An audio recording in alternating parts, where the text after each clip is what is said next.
कौन सी भाषा में बोल रहे? हिंदी में? क्या क्या कोई सवाल तो पूछे। अच्छा, अरे आज संजय कुमार जी की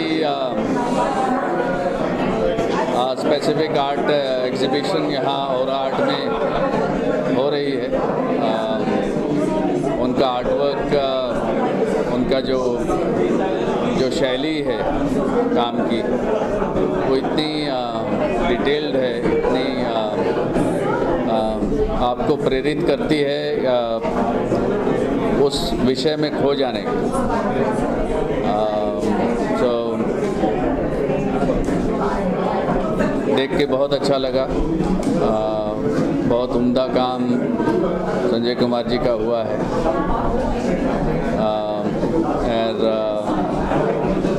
मैं आभारी हूँ कि मुझे यहाँ आने का मौका मिला। धन्यवाद।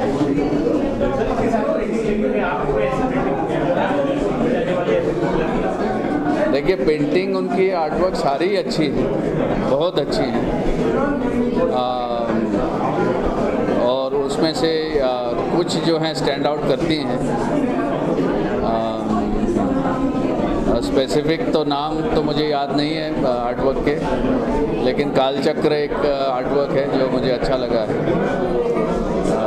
और बाकी भी बहुत उम्दा काम है, काफ़ी अच्छा काम संजय कुमार जी का है। हाँ जी, तो बुद्धा देखा जाए तो Buddha is a common theme, लेकिन जो स्टाइल से बुद्धा को पोर्ट्रेट किया गया है, it is a really unique way. जो कलर्स यूज़ की है, जो फाइन लाइन ड्राइंग्स यूज़ की है, बुद्धा का जो पूरा नया रूप ही दे दिया है। तो हालांकि कोई सीजन्ड कलेक्टर है, वो पहले कोई भी कलेक्टर होता है वो पहले बुद्धा खरीदता है सबसे पहले, तो धीरे धीरे फिर वो अलग अलग खरीदता है, बाद में वो बुद्धा नहीं खरीदता है। पर आज से देख के मेरा जी लग रहा है कि ये भी खरीदने, it's a worth collecting. I full marks to the artist.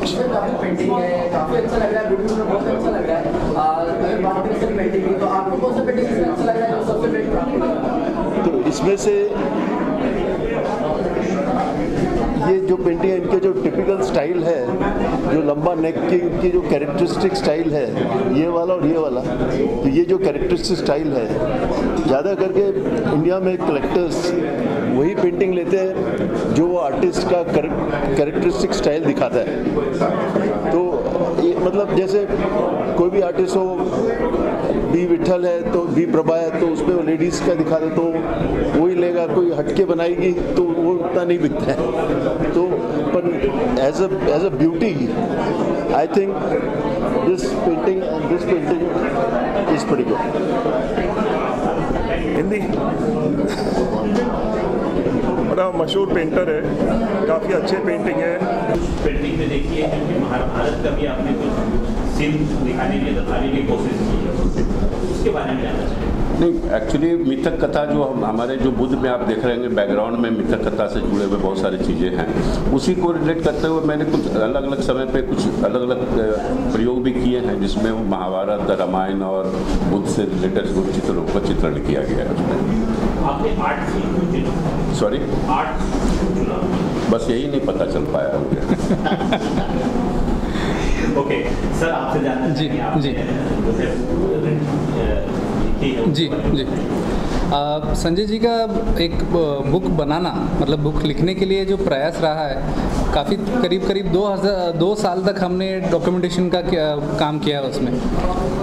किताब को हम एक आर्काइव के स्वरूप में देख सकते हैं, जहाँ पे उनका पटना, मतलब कॉलेज के दिनों से लेकर जब वो वर्ली मुंबई आए, जहाँ पे यहीं वर्ली में रहते थे, उन दिनों से उनका स्ट्रगल क्या रहा है, तब से लेके उनके आइकोनोग्राफिक जो बदलाव होते गए, जो संकेत हैं, चिन्ह हैं, बुद्ध की प्रतिमा उनके काम में आना, और आज जो एक महत्वपूर्ण ट्रांजिशन हम जिनको मानते हैं जहाँ पे चित्र से लेके वो शिल्प की ओर पे बढ़ रहे हैं और ज़्यादातर उनके रुझाव जो है शिल्प बनाने में है। जैसे कि हम स्टैचू ऑफ पीस देख रहे हैं, तो G20 में अभी पटना म्यूज़ियम में बिहार म्यूज़ियम में लगा हुआ था। सो ये जो ट्रांजिशन है, इस सारे ट्रांजिशन के बारे में उसमें लिखा गया है और महत्वपूर्ण उनको जो फिलोसॉफिकल जो टेक है, जहाँ पे उन्होंने बुद्ध के बारे में पढ़ा है और रजनीश ओशो के बारे में, सिद्धांतों के बारे में पढ़ा है। सो उससे प्रेरित होकर वो तटस्थ भूमिका से किस तरह से वो काम करते हैं, इसके ऊपर पूरा डॉक्यूमेंटेशन उसमें है। आप लोगों का मैच कैसे होता है? इनफैक्ट अभी ये किताब का कंसेप्ट जो है, राजेश पुलरवार जो स्वयं आर्टिस्ट है, प्रिंट मेकर हैं, तो उन्हीं के संकल्पना है और संजय जी के बहुत खास दोस्त हैं और मेरे भी सीनियर रहे हैं वो। तो उनकी संकल्पना थी कि अभी आपका काम, इनका काम यहाँ तक इस स्तर पर आया है कि उसको एक डॉक्यूमेंट होना चाहिए। सो उनका ही प्रस्ताव था कि ये डॉक्यूमेंट बननी चाहिए और मुझे भी जो उनके संजय जी के काम में जो तर्कशीलता है वो मुझे बहुत अच्छा लगा। तो इसी आधार पर मुझे भी उसमें डॉक्यूमेंट करने में बहुत सारा जो अंडरस्टैंडिंग है, जो लेयर्स हैं, वो समझने के लिए बहुत आसानी हुई। जो उनके काम अवेलेबल थे, सो उससे बहुत डॉक्यूमेंटेशन करने में बहुत आसानी हुई। सर, आप जानना चाहेंगे कि आपने जो पेंटिंग की है, तो इसमें इतने सारी जो आईडी आपने डाली, तो ये कैसे माइंड में आपने सेट किया इस पेंटिंग में ये चीज़ होनी चाहिए? एक्चुअली बहुत शुरुआती दौर की बात है ये। एक्चुअली मेरा सब्जेक्ट था ही नहीं। तो होते हैं ना, बॉम्बे में बहुत सारी दिक्कतें आती है जब आपके पास कुछ भी नहीं होता है, ना घर है, ना खाने को है, ना कुछ है। जब कुछ नहीं होता है तो फिर आप करोगे तो क्या करोगे। तो उस वक्त जो है, जब मेरे पास कुछ भी नहीं था, तो एक्सरसाइज करता था, कुछ फिगरेटिव काम कर लिया करता था और वो एक लंबे समय तक यूँ ही कर रहा था।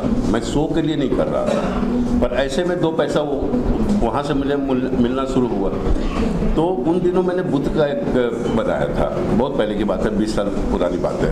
30 साल नहीं 20 साल, 22 साल लगभग हो गया।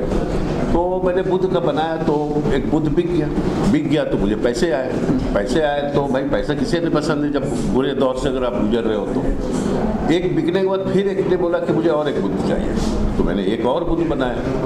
तो बुद्ध, अभी आर्टिस्ट लोग अगर यहाँ पे हाथ देख रहे हैं, तो मैंने बुद्ध को ट्विस्ट करने की कोशिश किया, क्योंकि हमारे बुद्ध को आप देखेंगे 2 कान की बाली है। मैंने ट्विस्ट जब करने की कोशिश किया तो बोले नहीं वो नहीं चाहिए, मुझे कान की बाली चाहिए। अब एक आर्टिस्ट तय कर ले कि कितनी बड़ी चैलेंज है कि हर बुद्ध को आप कान की बाली अगर बनाते रहेंगे तो कितनी बड़ी चैलेंज होगी। तो शुरुआती दौर में मैंने केवल चारकोल से मैंने काम किए थे, बाकी कुछ भी नहीं था। लेकिन जब मेरे लिए चैलेंज बढ़ गया, हर किसी को बुद्ध चाहिए, हर किसी को कान की बाली चाहिए, तो फिर उसके अंदर फिर धीरे धीरे बहुत सारे एलिमेंट्स आने शुरू हुए, ऑर्नामेंट आने शुरू हुए, कलर आने शुरू हुए, फिर बैकग्राउंड में मिथक चित्र वगैरह आने शुरू हुए। ये सब मेरे लिए चैलेंज का एक बहुत बड़ा यात्रा रहा इस काम को लेकर। कैसी लगी आपको जो आपने इतनी सारी पेंटिंग को दिए थी? आप पॉजिटिव तरीके से पूछ रहे हैं, आई होप। यस, इंसिडेंटली और आर्ट का ये, हम 15 साल से आर्ट बिजनेस में हैं, बट पहली बार हमने एक डेडिकेटेड गैलरी स्पेस लॉन्च किया है आज। तो ये हमारे लिए बहुत इंपॉर्टेंट डिसीजन था कैसे इसको लॉन्च करना है। और जब संजय जी से बात हुई और उनकी तरफ से भी इंकरेजमेंट आया, तो हमने कहा इससे बेटर और कोई लॉन्च नहीं हो सकता है। और आर्ट 15 साल कंप्लीट कर रहा है इस साल, तो हम एक्चुअली एक बुक भी बना रहे थे, और आर्ट कंप्लीटिंग 15 ईयर्स। और वो बुक का भी हमने रिलीज़ फिर पुश किया है, क्योंकि इतनी बढ़िया बुक संजय जी की बिहार म्यूज़ियम के रेट्रोस्पेक्टिव की है ऑलरेडी बनी हुई। तो we said this show will only focus on him. The entire gallery launch is centered around him. He's been like our family for the last 25 years. We've grown up with his art from our home to our office. My father's also extremely fond of him as a son, besides being an artist and as a great human. So there was no question. This is the best way that we could ever launch this new vertical for us, in the sense of having a dedicated gallery space.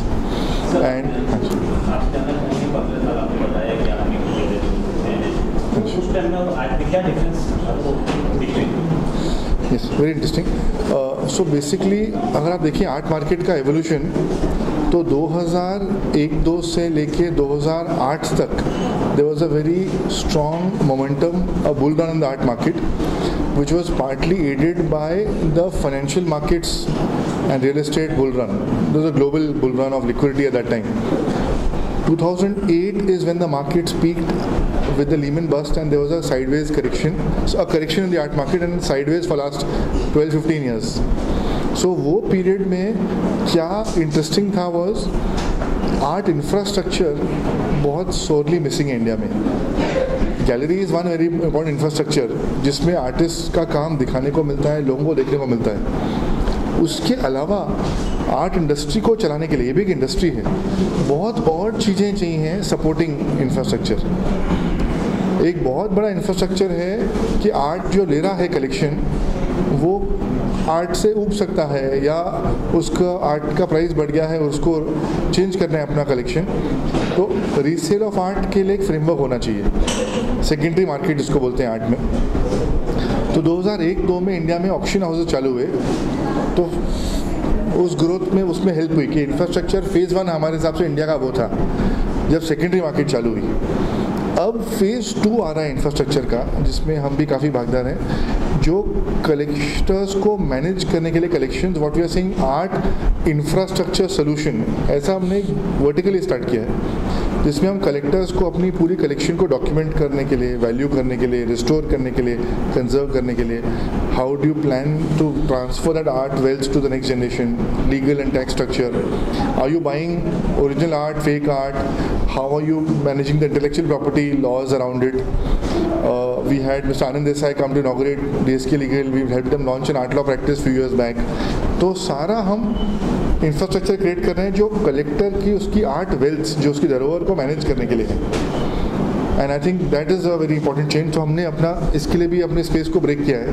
अब ये space display के लिए होगी और third floor पे हमारी जो space है वो office come restoration lab come all other services for the art market provide करने के लिए.